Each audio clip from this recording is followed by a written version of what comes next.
எல்லாருக்கும் வணக்கம். ராபர்ட் ஃப்ராஸ்டோட ரொம்பவே புகழ்பெற்ற ஒரு கவிதை அ ரோட் சைட் ஸ்டாண்ட்.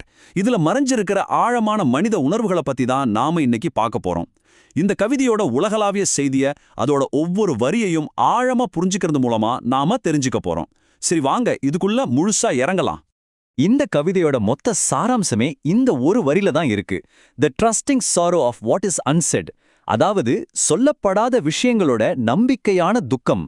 இதுதான் நாம இன்னைக்கு அலச போற உணர்வு. வெளியே சொல்ல முடியாத ஆனா மனசுக்குள்ள ஆழமா நம்பிக்கையோட காத்துக்கிட்டு இருக்கிற ஒரு விதமான சோகம். சரி, முதல்ல இந்த கவிதையோட காட்சி எங்க நடக்குது, அந்த சாலையோர கடையில நிக்கிற மக்களோட அடிப்படையான கோரிக்கை என்னன்னு புரிஞ்சுக்கலாம் வாங்க. கவிதையிலேந்து சில வரிகளை பாருங்க.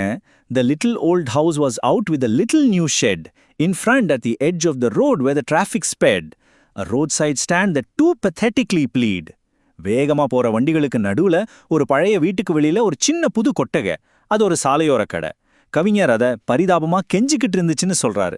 அந்த வேகமான உலகத்துக்கு முன்னாடி கிட்டத்தட்ட ஒரு ஏக்கத்தோட நிக்கிற அந்த சாதாரண கடைய மனசுல கொஞ்சம் கற்பனை பண்ணி பாருங்களேன். It would not be fair to say for a dole of bread, but for some of the money, the cash. இங்கே ஒரு ரொம்ப முக்கியமான விஷயத்தை நாம புரிஞ்சுக்கணும். அவங்க ஏதோ ஒரு துண்டு ரொட்டிக்காக கையேந்தல, அது பிச்சை இல்ல. அவங்க கேட்கறது நகரங்களை வாழ வைக்கிற அந்த பணத்துல, அந்த கேஷ்ல ஒரு சின்ன பங்கு. இது வெறும் உதவிக்காக கேட்கறது இல்ல, நகரங்கள் மாதிரி தங்களையும் அந்த பொருளாதாரத்தோட ஒரு பகுதியா ஏத்துக்கோங்கன்னு கண்ணியமா கேட்கிற ஒரு வேண்டுகோள். சரி, இப்போ கதையோட இன்னொரு பக்கத்துக்கு வருவோம். அந்த சாலையில போயிட்டு வர நகரத்து மக்களோட பார்வை எப்படி இருக்குன்னு பார்க்கலாம். The polished traffic passed with a mind ahead. அதாவது பளபளப்பான வாகனங்கள் எப்பவும் முன்னாடி போறத பத்தி மட்டுமே யோசிச்சுக்கிட்டு கடந்து போச்சு. இந்த பளபளப்பான வாகனங்கள்னு அவர் சொல்றது வெறும் கார்களை மட்டும் இல்லைங்க. அது பணக்கார, அவங்க இலக்க மட்டுமே பார்த்துட்டு போற, சுத்தி என்ன நடக்குதுன்னே கண்டுக்காத நகரத்து மக்களை தான் குறிக்குது. ஒருவேளை அவங்க ஒரு நிமிஷம் திரும்பி பார்த்தா கூட ஒரு மாதிரி எரிச்சலோட தான் பார்க்கறாங்க. இப்ப இந்த ஸ்லைட பாருங்க. இந்த ரெண்டு பார்வைக்கு நடுவுல எவ்வளோ பெரிய வித்தியாசம் இருக்குன்னு உங்களுக்கே புரியும். ஒரு பக்கம் அந்த கிராம மக்கள் விற்கிற காட்டுப்பழங்கள், தங்க நிறத்துல இருக்கிற பூஷணிக்காய், அழகான மழைக்காட்சி. ஆனா இன்னொரு பக்கம் நகரத்தாளங்களுக்கு இதெல்லாம் எப்படி தெரியுது? நில அழக கெடுக்கிற ஒரு விஷயமா, சுவத்துல கிறுக்கி வச்ச மாதிரி ஒரு கலைநயமே இல்லாத பெயிண்டா, ஏன் என்னன்னு எழுத்துக்களை கூட தப்பு தப்பா எழுதி வச்சிருக்காங்கன்னு தான் பாக்குறாங்க. ரெண்டு பேருக்கும் நடுவுல புரிதல்ல எவ்வளவு பெரிய இடைவெளி பாத்தீங்களா? இப்போ நம்ம பார்க்க போறது தான் இந்த கவிதையிலேயே ரொம்ப கிண்டலான ஒரு மாதிரி குத்தி காட்டுற ஒரு பகுதி. உதவி பண்றதா சொல்லி வர்ற நல்லவங்கள பத்தி கவிஞர் பேசுறாரு. It is in the news that all these pitiful kin are to be bought out and mercifully gathered in to live in villages where they won't have to think for themselves anymore. நியூஸ்ல என்ன சொல்றாங்கன்னா, இந்த பரிதாபமான மக்கள் எல்லாம் கூட்டிட்டு போய் கிராமங்கள்ல கருணையோட குடியமர்த்த போறாங்களா. அங்க போயிட்டா அவங்க எதுக்குமே யோசிக்க வேண்டியது இல்லையா. பாருங்க, இது கருணைங்கிற பேர்ல அவங்களோட சுதந்திரத்தை பறிக்கிற மாதிரி இல்லையா? இந்த பெனிஃபிசன்ட் பீஸ் ஆஃப் பிரேங்கிற வார்த்தையை கொஞ்சம் பிரிச்சு பார்ப்போமா? அதாவது இரக்க குணம் கொண்ட கொடிய மிருகங்கள். பார்க்க நல்லவங்க மாதிரி தெரிவாங்க, ஆனா அவங்க நோக்கம் சுயநலமா இருக்கும். கவிஞர் இங்க அரசியல்வாதிங்க, பெரிய பெரிய திட்டங்கள் போடுறவங்க மாதிரி இருக்கிறவங்கள தான் சொல்றாரு.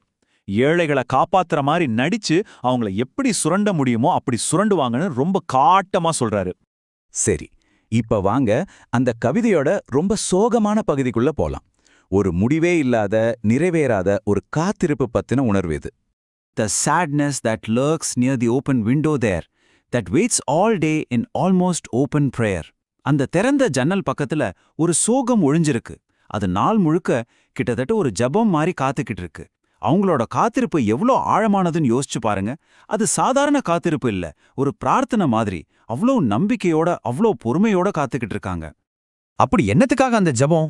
எதுக்காக அப்படி ஒரு காத்திருப்பு? For the squeal of brakes, the sound of a stopping car. ஒரு கார் பிரேக் போற அந்த கீச் சத்தத்துக்காக, ஒரு வண்டி நிக்கிற சத்தத்துக்காக. அவ்வளவுதான். அவங்களோட மொத்த நம்பிக்கையும் மொத்த ஜபமும் அந்த ஒரு சின்ன சத்தத்துல தான் அடங்கியிருக்கு. அந்த ஒரு சத்தம் அவங்க வாழ்க்கையே மாத்திரம்னு நம்புறாங்க. ஆனா உண்மையில நிக்கிற கார்கள் எதுக்கு நிக்குது? ஒண்ணு, அவங்க முற்றத்துல காரை திருப்பி புல்ல நாசமாக்குறதுக்கு, இல்லனா வழி கேட்கறதுக்கு, அதுவும் இல்லனா அவங்க கிட்டையே இல்லாத பெட்ரோலை கேட்டு எரிச்சல் படுத்துறதுக்கு. யோசிச்சு பாருங்க, ஒவ்வொரு தடவையும் நம்பிக்கை வந்து போறது எவ்வளவு கொடுமையான ஒரு விஷயம். இது எல்லாத்தையும் பார்த்துட்டு இருந்த கவிஞரோட மனசு இப்போ என்ன பாடுபடுதுன்னு பார்க்கலாம். இப்ப பார்வை முழுசா அவர் மேல திரும்புது. இந்த வரிய கொஞ்சம் கவனிச்சு கேளுங்க, ரொம்ப அதிர்ச்சியா இருக்கும். I can't help owning the great relief it would be to put these people at one stroke out of their pain. ஒரே ஒரு நொடியில இந்த மக்களோட வலியை எல்லாத்தையும் போக்கிட்டா எவ்வளவு நிம்மதியா இருக்கும்னு ஒரு எண்ணம் வருது, அதை என்னால தடுக்க முடியலன்னு சொல்றாரு. கவிஞரோட வேதனை எந்த அளவுக்கு போயிருந்தா இப்படி ஒரு இருண்ட, ஆனா அதே நேரம் அவங்க மேல இருக்கிற அதீத இரக்கத்தினால இப்படி ஒரு எண்ணம் வரும்னு யோசிச்சு பாருங்க. And then next day as I come back into the sane, அடுத்த நாள் நான் மறுபடியும் தெளிவான மனநிலைக்கு வரும்போது அப்படின்னு சொல்றாரு. கவிஞர் அந்த தீவிரமான எண்ணத்தை பத்தி யோசிக்கிறாரு, அவர் மறுபடியும் இயல்பு நிலைக்கு திரும்புறாரு. ஆனா அந்த பிரச்சனை தீரல, அந்த வலி அப்படியே தான் இருக்கு. கடைசியா ராபர்ட் ஃப்ராஸ்ட் இந்த கேள்வியை நம்ம கிட்ட கேட்டுட்டு இந்த கவிதையை முடிக்கிறார். I wonder how I should like you to come to me and offer to put me gently out of my pain. ஒருவேளை நீங்க என்கிட்ட வந்து உங்க வலியை நான் மென்மையா போக்கிடுறேன்னு சொன்னா அதை நான் எப்படி ஏத்துக்குவேன்னு எனக்கு ஆச்சரியமா இருக்கு அப்படிங்கிறாரு. உண்மையான இரக்கம்னா என்ன? இன்னொருத்தரோட துன்பத்தை நம்ம எப்படி புரிஞ்சுக்கிறது? இந்த கேள்விகளோட நம்ம எல்லாரும் யோசிக்க வேண்டிய ஒரு விஷயமா இந்த கவிதை அமையுது.